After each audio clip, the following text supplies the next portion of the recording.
আমরা সব ফ্যামিলি শুদ্ধ মুর্শিদাবাদ যাবো। তো সকাল সকাল 5:30 6টা বাজে রেডি হয়ে যাচ্ছি। এটা আমার চিকুর ফার্স্ট ট্রিপ।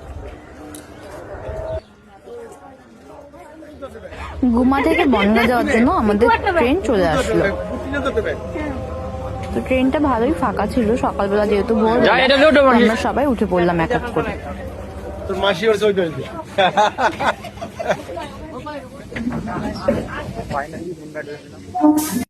45 মিনিটস জার্নিং এর পর আমরা ফাইনালি বনগাঁ স্টেশন পৌঁছালাম।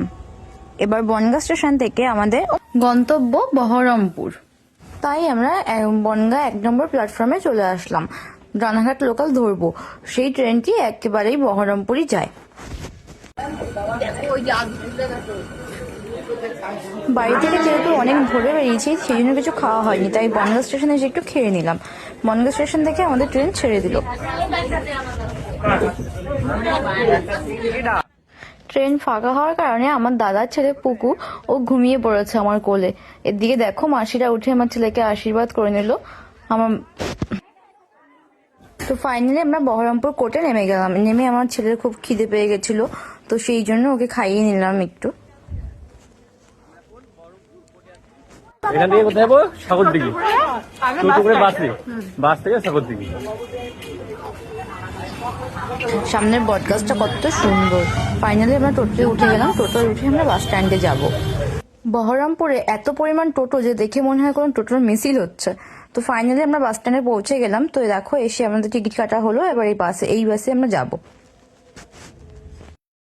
এবার আমাদের গন্তব্য সাগরদিঘি। তো দেখো বাস আমাদের সাগরদিঘির উদ্দেশ্যে চললো।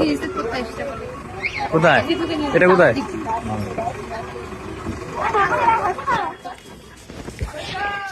তো আমরা চলে এসেছি, সবাই নেমে পড়েছি, এখন যাচ্ছি বাড়ির দিকে।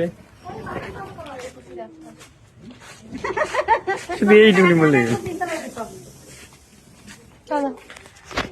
এই যে যাদের বাড়ি এসেছি,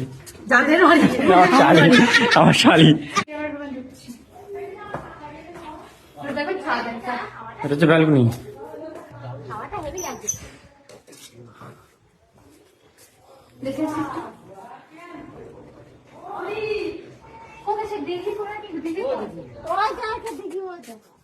কিন্তু হাওয়াটা কি ভালো লাগছে।